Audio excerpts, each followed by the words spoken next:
हेदी नाम की लड़की पहली बार अपने दादा से मिलती है। दादाजी जलाओं लकड़ी काट रहे हैं। हेदी आज्ञाकारी रूप से उसका अभिवादन करने के लिए आगे बढ़ी।你好啊，爷爷。 लेकिन दादाजी ने इस तरह उत्तर दिया। 你们赶紧给我滚！ चाची ने जल्दी से हेदी को वापस खींच लिया, फिर उसे कुछ सलाह दी और लड़की को यहीं छोड़ वो भाग गई। यह देखने के बाद दादाजी ने मुड़कर दरवाजा बंद कर दिया। कोई फर्क नहीं पड़ता कि हेदी ने क्या बोला, उसने दरवाजा नहीं खोला। कोई दूसरा रास्ता नहीं था, माता पिता दोनों मर चुके थे। चाची को उसकी जरूरत नहीं है। दादाजी एक राक्षसी व्यक्तित्व वाले एक अजीब बूढ़े व्यक्ति हैं। हेदी केवल अस्तबल में प्रवेश कर सकती है। उसने बकरी को गले लगाया, एक तूफानी रात से बचने के लिए। अगले दिन दादाजी बकरी के अस्तबल में दूध लेने गए। हेदी ने झट से दादाजी से पूछा, लेकिन उसे उसकी परवाह नहीं थी। लेकिन बकरियों को दूध निकालने के बाद दादाजी दूध का कटोरा हेदी को दे दिया। वो बहुत खुश हुई, बड़ी घूंट पीती है। लेकिन दादाजी ने कहा उसके बाद वो उसे दूर छोड़ आएगा। हेदी ने सोचा था कि उसके दादा उसे गोद लेंगे। उसने मुंह साफ किया, वो उदास हुई। पादरी ने हेदी के शरीर की जांच की, वो मजबूत है। पालना आसान होगा, लेकिन पादरी 3 दिन बाद शहर जाएगा उसके लिए अच्छा परिवार खोजने के लिए। अगर उसे कोई नहीं मिला तो उसे एक अनाथालय में रहना होगा। वो 3 दिन अपने दादाजी के साथ रहेगी। दादाजी ने नाराज होकर कहा, 3 दिन बाद मैं उसे वहाँ ले जाऊंगा। घर के रास्ते पर दादाजी पहले जाते हैं, हेदी पीछे जाती है। घर पहुँचने के बाद हेदी ने डरकर पूछा, 今天晚上我还是睡在羊圈里吗？ दादाजी ने हेदी से कहा, आ जहाँ चाहे सो जाओ। सुनकर हेदी खुशी खुशी घर की ओर भागी। लेकिन पहली मंजिल वास्तव में बहुत ज्यादा जर्जर है। केवल एक मेज, एक कुर्सी और दादाजी का बिस्तर है, इसलिए वो दूसरी मंजिल पर जाती है। यह स्थान घास से भरा है। वो वहीं लेट गई। वो खुश है। तुरंत घास पर आगे पीछे लुढ़कती है। हेदी के पास भरोसा करने के लिए कोई नहीं बचा था। वो दादाजी के साथ रहना चाहती थी। 爷爷，我不想去孤儿院。 दादाजी चुप रहे, लेकिन असल में उसका दिल नर्म होने लगा था। सुबह सुबह हेदी को पीटर की आवाज ने जगाया जो बकरियों को चरा रहा था। वो उत्साह से भागती है। बकरी के दूध का एक बड़ा घूंट ले। उसने नदी के ताजे पानी से अपना चेहरा धोया, फिर सामान ले लिया और पीटर के संग बकरे चराने गई। पहाड़ों में पतझड़ के दिन घास और पेड़ों की पत्तियां पीली होती हैं। हेदी एक छोटी बकरी की तरह है। ढलानों पर नंगे पांव आजाद दौड़ती है। लगातार पहाड़ों को देख हेदी खुश था। पीटर उसे मरमोटा को छेड़ने के लिए भी ले गया। इन दिनों बच्चे घास में खेलकर खुश हैं। उनके चेहरों पर फल फल से लाइन बना रहे हैं, आदि मनुष्य के समान। लेकिन खुशी अक्सर अल्पकालिक होती है। आज हेदी ने निराश होकर पीटर से कहा, मैं अब तुम्हारे साथ नहीं खेल सकती क्योंकि 3 दिन खत्म हो चुके हैं।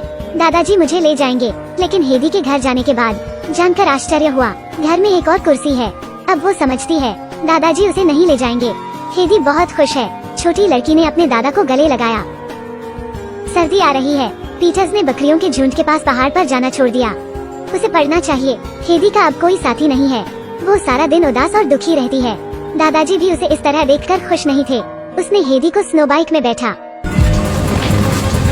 पीटर के घर तक पहाड़ी मार्ग पर गए।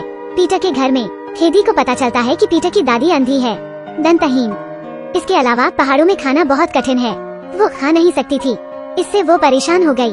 अचानक उसे एहसास हुआ कि पीटर और लड़के की दादी की तुलना में वो और उसके दादा बहुत खुश हैं। दिन और महीने बीत जाते हैं। बर्फ पिघलने लगी, चीजें पुनर्जीवित होने लगी। हेदी और दादा अधिक से एक साथ रहते हैं। लेकिन अचानक आंटी फिर आ गयी। वो हेदी को दूर ले जाना चाहती है। उसने उन्हें समझा दिया कि हेदी बच्चों के साथ पढ़ सकती है। वास्तव में हेदी को एक अमीर परिवार को बेच रही थी। यह सुनकर दादाजी बहुत क्रोधित हुए। वो इसे और नहीं पकड़ सका। 海蒂是我孙女儿，你现在赶紧给我滚！ पर वो बहुत चालाक थी। घर के रास्ते पर उसने उसे बीच रास्ते में रोक लिया। बहला फुसलाकर और धोखा देते हुए वो हेदी को ले गई। जब दादाजी को लगा कि कुछ गड़बड़ है, चाची भाग गई थी। दादाजी पीछा करने के लिए पहाड़ से नीचे उतरे, लेकिन चाची हेदी को ले गई। घोड़े पर बैठे जब दादाजी शहर आए, उसने किसी को नहीं देखा। इस समय ऐसा लगता है कि उनकी उम्र काफी ज्यादा हो गई है। उसके सिर पर सफेद बाल और भी चमकदार हो गए। पहले तो वो ठंडा और उदासीन था। हेदी को कभी गंभीरता से नहीं लिया। अब जबकि हेदी सचमुच चली गई है, उसे एहसास हुआ कि वो इसे सहन नहीं कर सकता। वो अमीर परिवार हेदी के साथ कैसा व्यवहार करेगा? यह छोटी सी बच्ची बहुत दयनीय है। अपनी ही मौसी ने बेचा, पर वो नहीं जानती थी। मूर्खतापूर्वक उसे पैसे गिनते हुए देखना। सौभाग्य से हेदी एक अच्छे परिवार से मिलती है। लड़की क्लारा वास्तव में हेदी को पसंद करती है। वे जल्दी दोस्त बन गए। अपनी माँ की आकस्मिक मृत्यु के कारण क्लारा को मानसिक बीमारी थी। वो चलने में समर्थ नहीं थी और हेदी का मिशन सरल है, बस क्लारा को खुश करना है। लेकिन उसने काम पर अपने पहले दिन गड़बड़ कर दी। 这房子很大， क्लारा बहुत दयालु है ताकि हेदी को डांटा न जाए। उन्होंने इस अन्याय को सहन करने की पहल की, यह देखकर कि महिला हेदी की रक्षा करना चाहती है। हाउसकीपर ने हार माननी चाहिए। यह बटलर बेहद रूढ़िवादी है। खाने के लिए भी नियम होते हैं। 我可以要2个吗？ Sebastian， 请给我拿2个面包，麻烦您了。 请给我拿2个面包，麻烦你。 2个面包，麻烦您了， 2个面包，麻烦你， 是麻烦您了。 麻烦您了，谢谢。 नौकरानी हेदी से बहुत नाराज थी। मालिक के लौटने का इंतजार करने का फैसला किया। वो उसे तुरंत ले जाएगी। खाने के समय हेदी ने नौकर से खिड़की खोलने में मदद करने के लिए कहा, क्योंकि वो उस पर्वत श्रृंखला को देखना चाहती थी जहाँ दादा रहते थे। लेकिन वो जल्दी निराश हो गई, क्योंकि चारों तरफ ऊंची इमारतें हैं। वो पहाड़ नहीं देख सकती थी। दासी ने हेदी से कहा, पहाड़ देखना चाहता हूँ, उसे वहाँ के चर्च के ऊपर चढ़ना है। तो अगले दिन हेदी चुपके से मुख्य द्वार खोलती है। क्लारा को चुपके से बाहर ले गई। 2 लड़कियां जिन्हें आजादी नहीं थी, वे बाहर निकल जाती है। जल्द ही वे चर्च पहुँचे। हेदी ऊपर चढ़कर देखना चाहता थी, लेकिन क्लारा को अकेला नहीं छोड़ने का कहा हुआ था। यह एक समय था जब वो झिझकती थी। क्लारा ने कहा, 不用管我了，你快进去吧。 टावर के शीर्ष पर चढ़ने के लिए हेदी बहुत उत्साहित था, लेकिन कोई फर्क नहीं पड़ता कि वो कैसी दिखती थी। उसे वो पर्वत श्रृंखला नहीं मिली जो उसे हर पल याद करती थी। दूसरी तरफ नौकरानी बेसब्री से उनकी तलाश कर रही थी। अंत में वो उन्हें घर ले आती है, लेकिन कुछ प्यारी छोटी बिल्लियाँ भी हैं। इसने नौकरानी को पूरी तरह से नाराज कर दिया, क्योंकि उसे बिल्लियों से एलर्जी है। बिल्लियों की वजह से वो उनसे दूर भागने लगती है। वो गुस्से में थी, लेकिन किसी को दोष देने की हिम्मत नहीं हुई। वो केवल हेदी पर दोष दे सकती हैं। छोटी बच्ची को आज खाना न खाने की सजा दी। उसे दीवार के पास खड़ा होना पड़ा और 2 बार सोचना पड़ा। अगले दिन हेदी ने अपने कपड़े वापस पहन लिए। वो आजाद हुआ करती थी। दूसरों के द्वारा नियंत्रित होना पसंद नहीं करती थी। वो दादाजी को खोजने जा रही थी, लेकिन उसे नौकरानी ने रोक दिया। लड़की को ना जाने की धमकी दी। 你知道你究竟有多幸运吗？我都希望自己能够在这里长大。 उदास होकर क्लारा को देख हदी घर लौटने के विचार को ही दबा सकती थी। अस्थायी रूप से यहाँ रहती है, पर जितना उसने दबाया उससे और अधिक परेशानी होगी। उसके बाद हेदी ने नींद में चलना भी शुरू कर दिया। हर रात वो अनजाने में दरवाजे पर आ जाती है। दादाजी के घर को देखती है। डॉक्टर ने पता लगाया, क्योंकि स्लीपवॉकर को जगाना असंभव है। वो हेदी के पीछे उसके कमरे में गया। डॉक्टर ने हेदी से पूछा कि क्या वो घर में खुश नहीं है। हेदी ने उत्तर नहीं दिया, बस कंबल ढक लिया और रोने लगी। डॉक्टर ने मालिक से कहा, हेदी गंभीर रूप से होमसिक है। अगर वो समय पर अपने रिश्तेदारों से नहीं मिल पाती, समस्या और गंभीर होती जाएगी। लेकिन अगर हेदी जाती है, क्लारा के लिए दोस्त बनाना मुश्किल है। स्वीकार करना बहुत कठिन है। 他走了我怎么办呢？ 只有让海蒂回家了，才能治好他 可 的 我只想让他留下， 克拉拉。 我不想再孤孤单单的了。 你这是干什么？你现在马上给我冷静下来！ 你走啊，去找你的爷爷还有 Peter， 你们都走。 तो क्या वो आसानी से घर जा सकती है? उसे कटलर के बिना खाना खाने की आदत नहीं होती, तो हेदी ने उसे सिखाया। पहले अपनी बाहें खोलो, कटोरा ले लो, फिर एक घूंट ले। पीने के बाद अपनी जीभ से कटोरे के निचले भाग को साफ करके चाटें। अंत में अपने हाथों को आपस में मिलाकर इस तरह पोंछ लें। वाह, अच्छा है। यह सही है, हेदी घर है। इसके अलावा वो क्लारा को भी अपने साथ ले आई, लेकिन इससे पीटर नाखुश हो गया जब हेदी ने उत्साह से क्लारा को उससे मिलवाया। 克拉拉，这是 Peter。你好，海蒂经常提起你。一起来吗？不了。为什么？我们跟他一起吧。怎么跟我一起呀？你连路都走不了。Peter， 你来吧，咱俩一起。我不会丢下克拉拉的。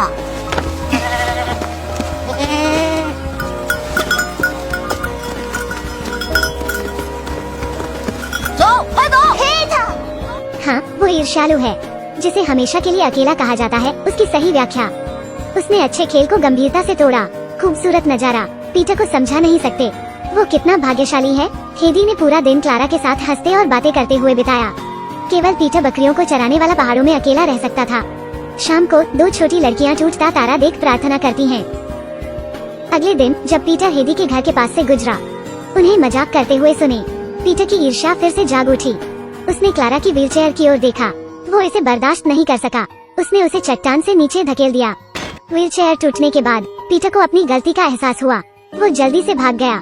व्हीलचेयर के बिना क्लारा नहीं जा सकती। केवल दादाजी क्लारा को पहाड़ पर ले जा सकते हैं। दादाजी को पहली नजर में ही पता चल गया था कि समस्या का कारण पीटर है। वो उसे सिखाना चाहता था।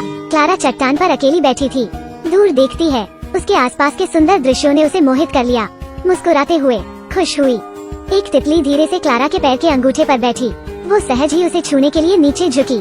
तितली ने अपने पंख फड़फड़ाए और उड़ गई। क्लारा इसे पकड़ना चाहती है, उठना चाहती है, और अब चमत्कार हुआ। वो फिर उठ खड़ी हुई। यह दृश्य देखकर हेदी उत्साह से दौड़ती। पीछे छिपा पीटर भी आगे बढ़ा। हेदी के साथ क्लारा की मदद की। क्लारा ने ठीक महसूस किया है। उन्होंने उसे चलने की कोशिश करने दिया। 1 कदम, 2 कदम। क्लारा का पैर वास्तव में ठीक हो गए हैं। कुछ समय बाद क्लारा के पिता, जो अपनी बेटी को याद करते थे, भी इस स्थान पर आए। अब क्लारा को किसी की मदद की जरूरत नहीं थी और वो अपने आप चलने में सक्षम थी। पापा, 可是你可以走路了，